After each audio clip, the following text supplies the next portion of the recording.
नमस्कार, आप देख रहे हैं बस ठीक है।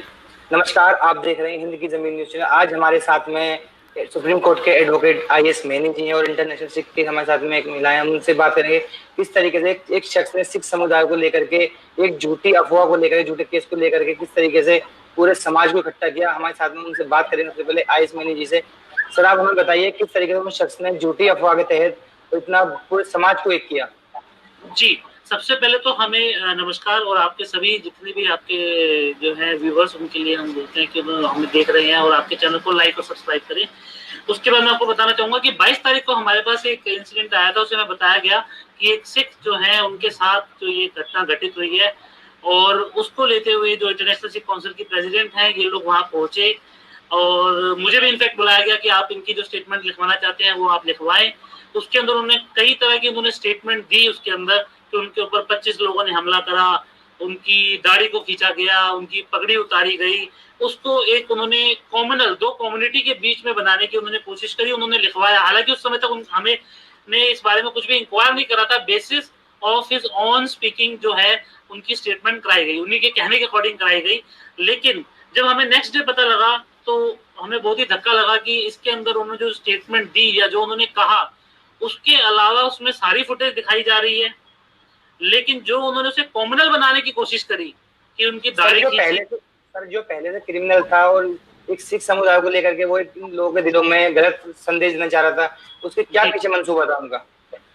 जी, उसके लिए मंसूबा उनका अभी तक जितना हमारे सामने आया उसके अंदर यही आया कि वो और जो जिसको वो बता रहे हैं कि वो एक्यूज है, उनका और इनका आपस में रेंट टेनेंट का और लैंडलॉर्ड का रिलेशन है।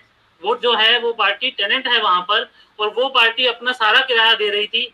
इन्होंने उसके चेक अपने पास रख लिए, किराया भी ले लिया और उसके बाद ये बताया गया कि मेरे साथ ये हुआ, मेरी दाढ़ी खींची गई। उसको एक गलत इंटेंशन में दिखाया गया, जबकि पूरी वीडियो में ऐसा कुछ भी नहीं आया जिसके अंदर ये पता लग सके कि उनकी दाढ़ी खींची गई या उनकी पगड़ी उतारी गई। सिर्फ इस दोनों के बीच में जो झड़प हुई उसका रीजन जो अभी तक हमारे सामने उसके अंदर आया है वो यही आया कि इन दोनों का आपस में टेनेंट और लैंडलॉर्ड का रिलेशन है। उसके अलावा जो उसमें दिखाया गया कि जो उसके पैर के अंदर फ्रैक्चर हुआ है उसके अंदर जितना हमारे अपने इन्वेस्टिगेटर जो है हमारे काउंसिल के, ये उसके अंदर उस अप्रैल 2019 की कंप्लेनेंट की ही एक्सरे रिपोर्ट है जिसके अंदर उसके घुटने दिखाए जा रहे हैं। ये अप्रैल 2019 का है, यानी कि इस इंसिडेंट में हमें नहीं लगता, क्योंकि जो एमएलसी जो पुलिस ने भी एमएलसी जो कराई है उसके अंदर भी उसके घुटने के ऊपर उसकी लात के ऊपर कोई भी फ्रैक्चर नहीं आ रहा। और ये जो 2019 की दिखा रहे हैं हम रिपोर्ट, ये भी उसी कंप्लेनेंट की है, उसी की आईडी है और एक वेल रिकॉग्नाइज्ड हॉस्पिटल की आईडी से वो ये अपना ट्रीटमेंट करवा रहा था 2019 से। तो इसी वजह सर मैं मैडम से सवाल करना चाहूंगा, जैसा कि अभी आईएएस मैनेजर ने बताया। मैडम आप सुन पा रहे हैं मुझे? हाँ जी, नमस्कार। मैडम जैसे ही अभी आईएएस मैनेजर ने बताया कि उस शख्स ने किस तरीके से झूठी रिपोर्ट बना करके किस तरीके से केस लाना चाहे, पूरी सिख कम्युनिटी को एक करा, उसका इनके पीछे क्या हो सकता है, क्या साजिश थी उनके पीछे उनकी? देखो जी, मैं सबसे पहले ये क्लियर करना चाहती हूँ कि जब मेरे पास इंफॉर्मेशन आई है, जो वीडियोस मेरे पास उन्होंने सेंड करी थी उसको देख के तो मैं एक्साइट हो गई थी कि भाई कुछ लोग जो है ये ऐसे परिवार को मार रहे हैं, जिसको देख करके मुझे जल्दी से जल्दी वहां पहुंचने की पड़ी। तो मैं उससे पहले मेरे इंटरनेशनल सिख काउंसिल के कुछ मेंबर थे, मैंने उनको कहा कि जल्दी आप पास में हो तो उनकी जाके मदद करो, क्योंकि वो घर छोड़ करके जा रहे हैं, तो उनको आप उन्हीं के घर में रोकने की कोशिश करो और जो भी मदद हो सकती है उनकी सेफ्टी के लिए कुछ भी उनका जो सहयोग है उनका करो। तरीके से उन्होंने झूठी अफवाह करी, आगे को इस झूठी अफवाह से काफी दिक्कतों का सामना भी करना पड़ सकता है। हाँ जी, बिल्कुल बिल्कुल करना पड़ सकता है, क्योंकि मेरे पास जब वीडियो आई है उसके अंदर मैंने जो कुछ देखा उससे तो मुझे लगा कि मुझे हेल्प करनी चाहिए और मैं पहुंच गई। मेरे साथ मैनी साहब भी मेरे वहां पे पहुंच के, और भी 2 लोग थे, वो लोग पहुंचे हम लोग, और जितनी एफआईआर करवाना वो जो भी कहना चाहते थे, जो उनके मन में चल रही थी बात, उनके साथ वो महसूस कर रहे थे कि मैंने ये लिखवाना है, हमने बैठ करके वही लिखवाया। क्योंकि घटना स्थल पे हम नहीं थे, हमारे पास वीडियो जो आई है हमने उसको देखने के बाद उसके बतौर हमने अपना काम किया। वो वीडियो कब मिली मैडम आपको? मैं ये थोड़ी सी बात आपको क्लियर करना चाहती हूँ कि जो वीडियो हमारे पास है उसको देख के हमने अपनी कार्रवाई शुरू कर दी, लेकिन जैसे ही वहाँ FIR मैं दर्ज करा के गाड़ी में बैठी तो मुझे कॉल आनी शुरू होगी। वहाँ के जो कुछ मुआजिब लोग हैं उन्होंने मुझे कहा कि खालसा जी आप यहाँ पर आए हैं, लेकिन ये मुद्दा कुछ हो गया। मैंने फिर उनको जो तो मैंने काम करना था किया, लेकिन उसकी इन्वेस्टिगेशन के लिए मैंने अपनी टीम को उसी टाइम ही कॉल कर दी कि इन्वेस्टिगेशन की जाए, क्या ये ठीक कहाँ तक है और कहाँ तक जो सिख परिवार है वो ठीक है या दूसरी फैमिली अटेंडेंट है वो ठीक है। तो उसकी हमारी तरफ से जो इन्वेस्टिगेशन थी वो शुरू हो गई।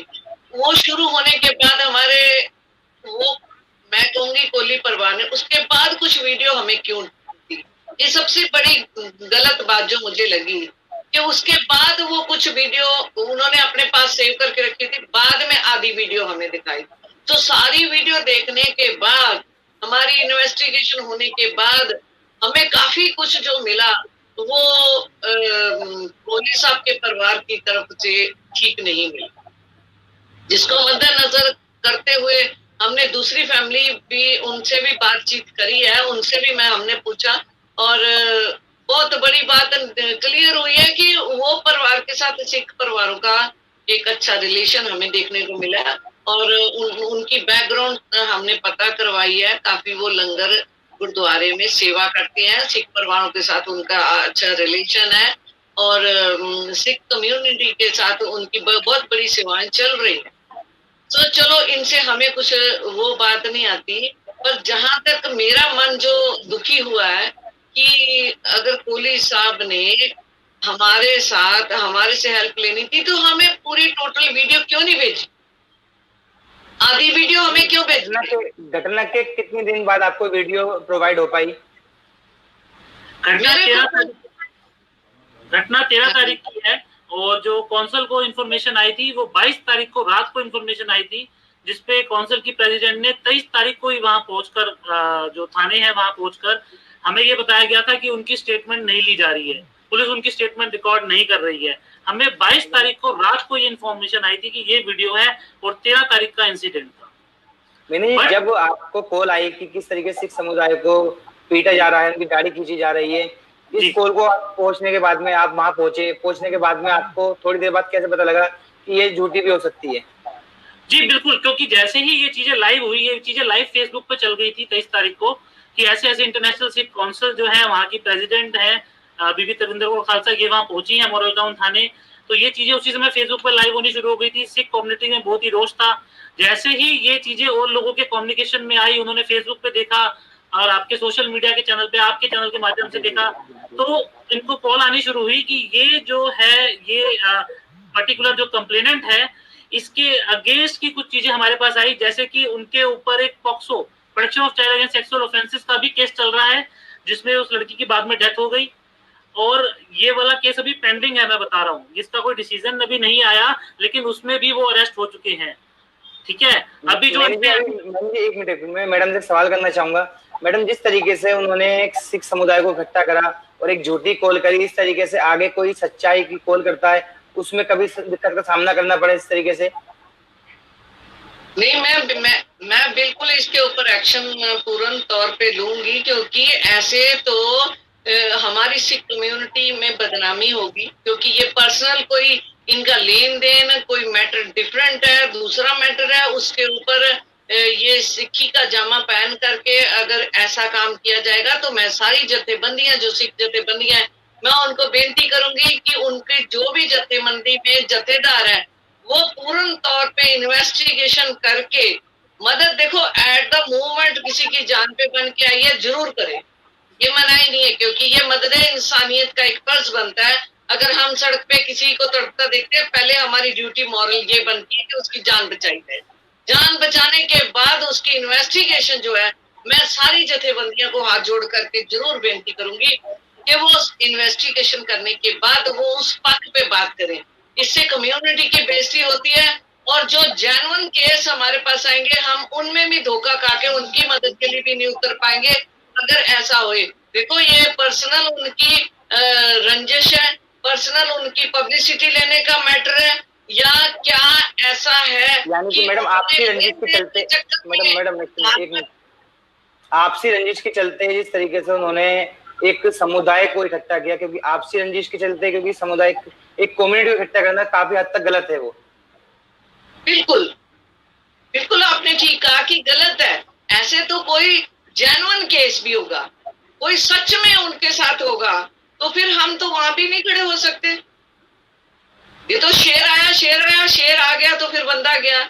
मैं ये नहीं कह रही किसी की मदद नहीं करनी, मेरा ये मैटर नहीं, मैं ये वाली बात नहीं कह रही। मैं कह रही हूँ कि अगर कोई एक्सीडेंट में सड़क पे पड़ा हुआ है, सबसे पहले एक मदद इंसानियत का नाते उसकी जान बचाई जाए, उसके बाद उसकी पूरी जांच पड़ताल करने के बाद, क्योंकि इनके कहने पर तो धरने भी लगने लगे थे।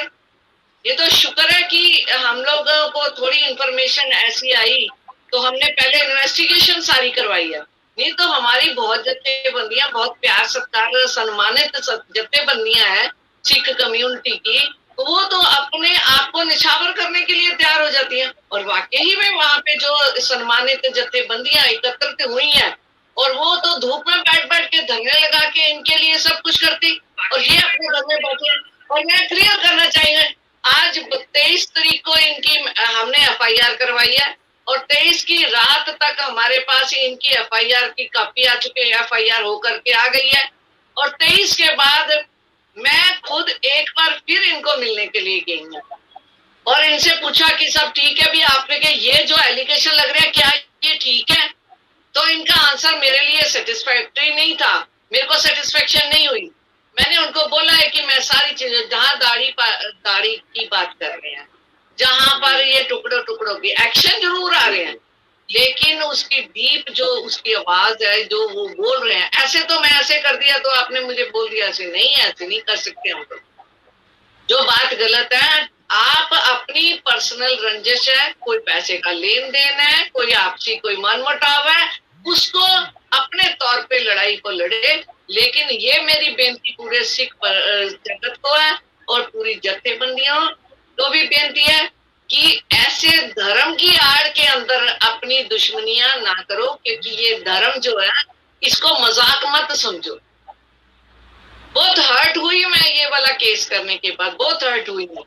और अभी तक अगर वो सच्चे हैं और अब झूठी अफवाहें फैला रहे हैं जी, हम देखो मेरा मोटिव सच है। एक सवाल मेरा, उनकी माता जी भी एक आरोप लगा रही है कि मेरे बेटे को ऊपर लेकर के उनकी माता जी भी उस चीज को कह रही हैं।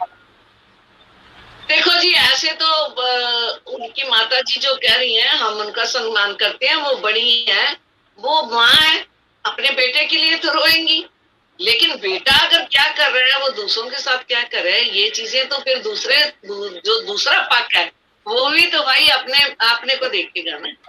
माँ की तो चाहूंगा उनकी माता जी को आज याद आ गया कि उनके ऊपर इन लोगों ने हमला किया, जिसके अंदर उन्होंने कोई भी सिख ऑर्नामेंट्स को, ना ही सिक्की को उन्होंने हाथ डाला।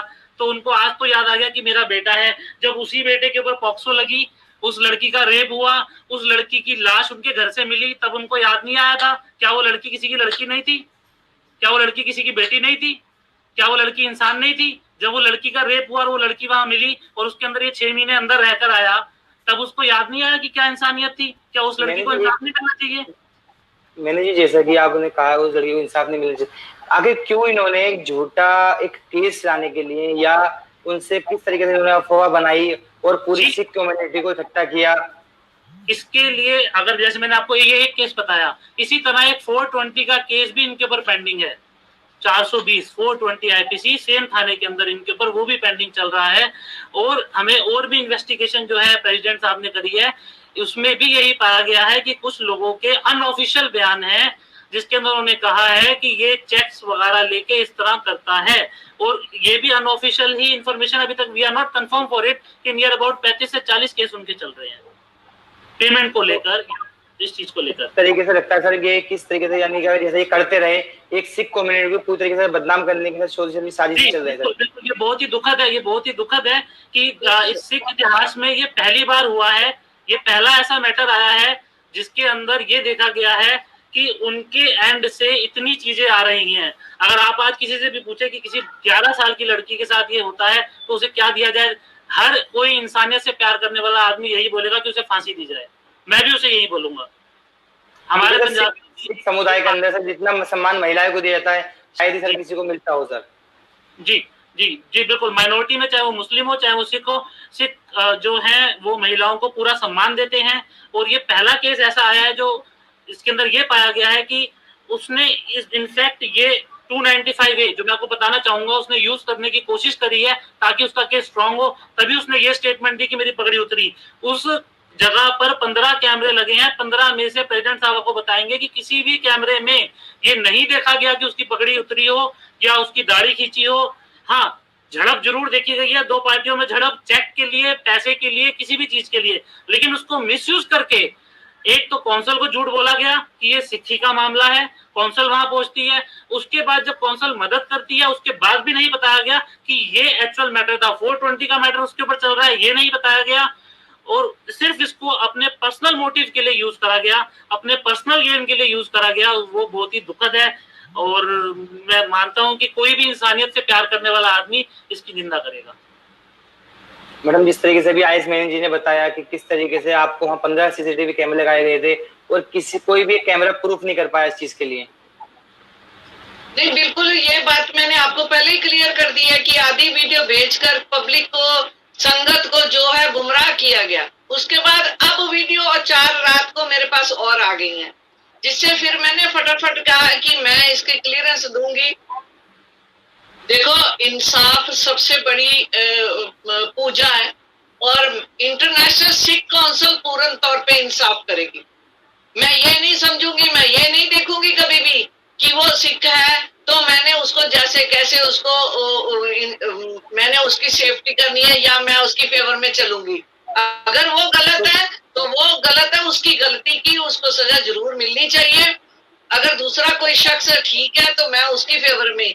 बात यहाँ इंसानियत की भी आती है, मदद इंसानियत की भी आती है कि ये नहीं है कि ये सिख है, सिख है। सबसे पहले तो इसका सबसे बड़ा गुनाह ये है कि इसने सिक्खी की आड़ में, धर्म की आड़ में हम लोगों को भी बेवकूफ बनाया और साथ में पूरी कम्युनिटी को बेवकूफ बनाया। ये पूरे वर्ल्ड में ये बात पहुंचाऊंगी कि ऐसे अगर कोई सिख करेगा तो हम उसको भी सजा देंगे, हम उसके लिए भी जो मुकर्रर सजा बनती होगी वो हम देंगे। ऐसा नहीं है कि ये धर्म बेइंसाफी कर जाएगा। ठीक है, टाइम पे हम तेरे पहुंचे, हमने आपकी मदद करी है, मदद करने के बाद हमारे साथ आप हम पिक्चर को क्लियर नहीं कर रहे। मेरे को कोई इंफॉर्मेशन, मैं तो इंफॉर्मेशन कलेक्ट करी है, मैंने तो वकील साहब को ड्यूटी लगाई हुई थी कि राइट इंफॉर्मेशन कलेक्ट करके लाओ। मुझे सारी संगत के सामने बोलना भी पड़ेगा तो मैं बोलूंगी। और अभी भी मैं यही कह रही हूँ कि मैं इस मसले के अंदर बिल्कुल इंसाफ के तराजू को पकड़कर ही काम करूंगी, जो भी करूंगी चाहे कुछ हो जाए। इनकी तरफ से अब ये चिंता पड़ रही है, ये पूरी कम्युनिटी को मेरे लिए झूठ बोला जा रहा है कि मैं पैसे, मैंने तो खुद पैसा सोचती थी कि इनका फैसला हो जाए, बेइज्जती बदनामी ना हो और ये तरीके से चले। तरीके से चलने से हमारी कौंसिल की तरफ से भी कोई सेवा अगर हमें कुछ करना पड़ता है तो हम करते हैं, कोई ऐसी बात नहीं। जितनी हमारे साथ गुंजाइश होती है हम कम्युनिटी का।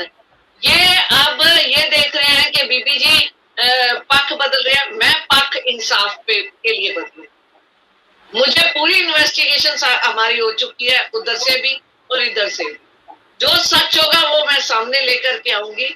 हम इन्होंने झूठ बोला कि पुलिस ने मेरी मदद नहीं करी। मैं यहाँ ये भी बात आपको क्लियर करना चाहूंगी कि जब हम एफआईआर दर्ज करवाने के लिए गए थे तो अगर पुलिस ने हमारे साथ कोई कोऑपरेट नहीं किया हुआ होता तो 23 को हमने करवाई है एफआईआर और 23 के रात तक हमारे पास एफआईआर कट के आ चुकी है।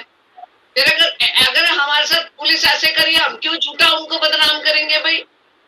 पूरा उन्होंने हमारे साथ कोऑपरेट किया। आप उनके साथ में अगर वो झूठे होते हैं तो आप सख्त से सख्त उनके खिलाफ भी कार्रवाई करने के लिए खड़े हो?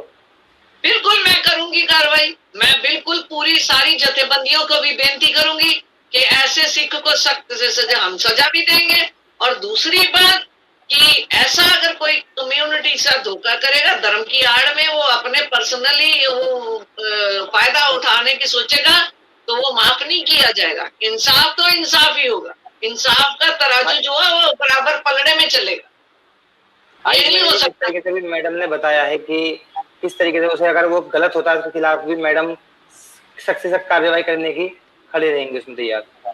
नहीं, आज फिर झूठ बोला जा रहा जी, एक काउंसिल पैसा मांग रही है, वकील साहब पैसा। देखो जी, वकील साहब का जो बनती फीस है, काउंसिल के वकील साहब है, हमारे पास बहुत बड़ी टीम है वकीलों की, सिखों की।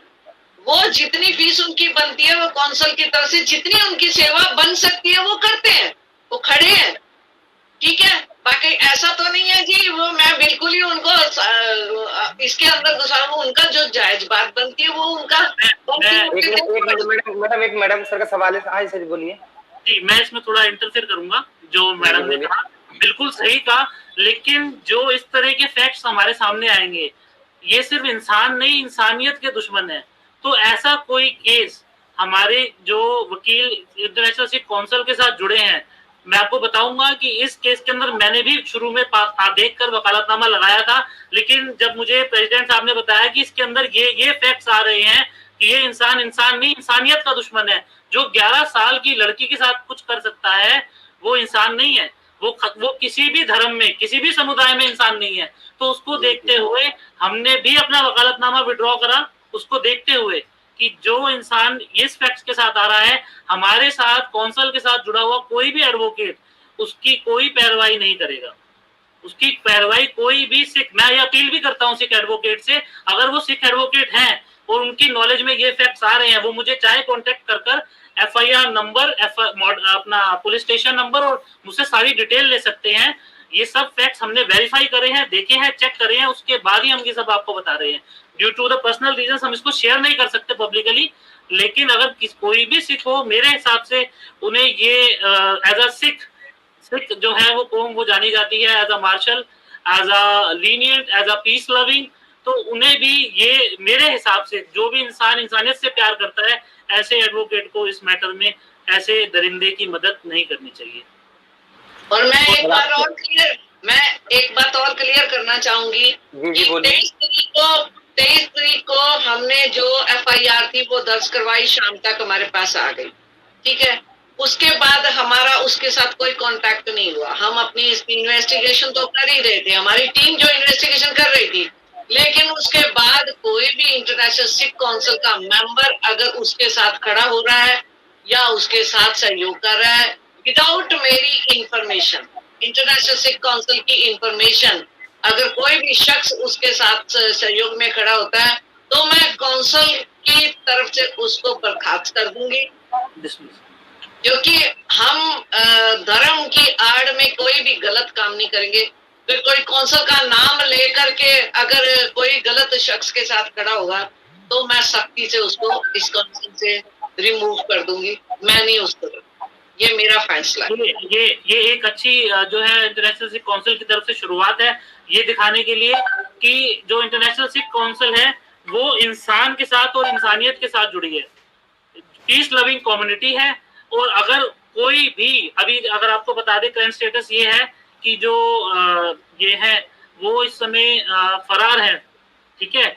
और अगर कोई भी उनकी मदद करता है, वो कोई भी हो, कोई भी, चाहे वो कौंसिल से रिलेटेड भी कोई आदमी अगर इनके साथ है और इनकी अगर मदद करता है तो he is also a criminal.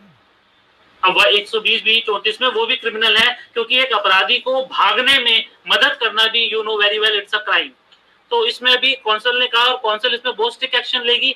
और बहुत जल्दी काउंसिल को जो इन्फॉर्मेशन आई है कि कुछ लोग अपने पर्सनल मोटिव के लिए ऐसा कर रहे हैं, ऐसे लोगों को हम डिसमिस भी करेंगे आज ही।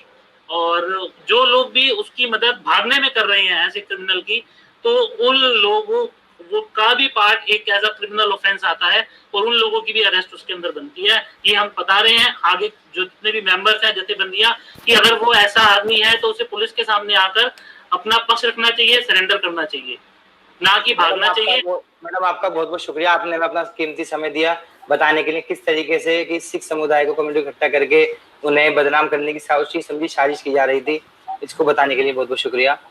मैं आपका भी बहुत बहुत शुक्रिया करती हूँ कि आपने एक सच की आवाज को एक सच्चे इंटरनेशनल सिख काउंसिल जो सच के बुनियाद पे खड़ी है, आपने उसकी आवाज सारी दुनिया को पहुंचाने का जो आपने फैसला लिया, मैं आपका भी आपके चैनल का बहुत बहुत शुक्रिया अदा करती हूँ। धन्यवाद। नमस्कार। आयुष मैनी जी, आपने भी हमें अपना कीमती समय दिया और बताया किस तरीके से लोग झूठे केसों को लगा करके लोगों के साथ में खिलवाड़ करते हैं उनके साथ में, क्योंकि आजकल झूठे केसों का काफी बोलबाला हो रहा है। और शायद आप वो देखते भी होंगे किस तरीके सुप्रीम कोर्ट के अंदर और कोर्टों के अंदर ज्यादा झूठे केस ला करके लोगों को उनके साथ में गलत किया जा रहा है। और खास करके ये धर्म का मामला था यहाँ पर, इसको आपने हमें अपना कीमती समय दिया, आपका बहुत बहुत शुक्रिया जी। Thank you. आपने देखा किस तरीके से सिख कम्युनिटी को बदनाम करने की किस तरीके से सोची समझी साजिश की रही थी। हमारे साथ में हमें आयुष मैनी जी ने बताया किस तरीके से उनको बदनाम करने की कोशिश की जा रही थी। उन्होंने बताया कि किस तरीके से एक झूठा केस था, उनके सारे खिलाफ कोई सबूत नहीं मिले। और जिस तरीके से इंटरनेशनल सिख काउंसिल ने भी बताया कि अगर उनके खिलाफ भी सख्त से सख्त कार्रवाई की जाएगी। धन्यवाद। हमारे हिंद की जमीन न्यूज़ चैनल को देखने के लिए लाइक करें, शेयर करें, साथ ही साथ सब्सक्राइब करें।